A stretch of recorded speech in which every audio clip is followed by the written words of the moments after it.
Eh bien, salut tout le monde, c'est Anakin7Craft, Anakin Info, et on se retrouve dans une nouvelle vidéo pour parler du Mont Blanc. Alors, on va commencer déjà avec l'altitude de 4808,72 mètres. Donc, il est dans le massif du Mont Blanc. Il est entre la France et l'Italie. Il a été ascensionné, je sais pas si ça se dit. Il a été monté pour la première fois par Jacques Balmat et Michel Paccard. Et la plus montée, c'est par la voie normale, comme vous voyez ici.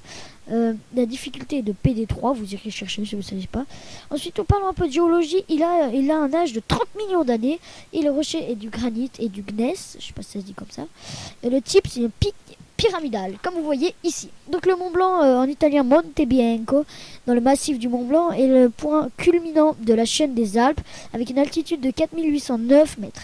Il est le plus haut sommet d'Europe, occidental, et le 5e sur le plan continental, en prenant en compte les montagnes de la Caucase, dont l'Elbrouz, 5642 mètres, je vais y arriver, et le plus haut sommet.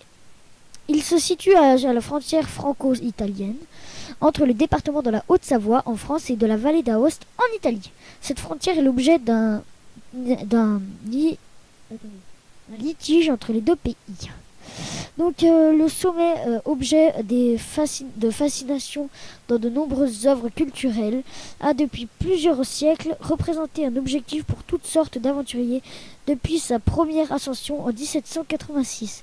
De nombreux itinéraires fréquentés permettent aujourd'hui de le gravir avec une préparation sérieuse afin de déterminer son altitude précise et quantifier l'évolution de celle-ci. Les géomètres experts font l'ascension périodiquement. La dernière mesure connue est 4808,73 mètres. Et donc les PGHM que vous avez vus là, vraiment respect à ces gens car ils sauvent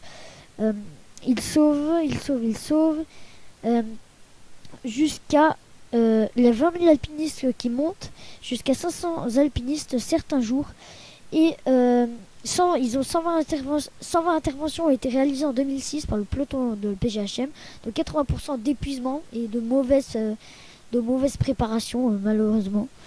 Et l'éloignement et les dangers, l'objectif d'une ascension implique néanmoins des risques, comme pour toute ascension d'alpinisme d'ailleurs. Celle-ci ne doit pas être faite sans une connaissance de haute montagne ni sans équipement adéquat. La voie normale présente notamment des passages délicats comme le couloir du goûter avec ses chutes de pierre. L'altitude élevée expose aussi au mal des montagnes qui peut entraîner la mort. Une acclimatation préalable à l'altitude est nécessaire. Donc voilà.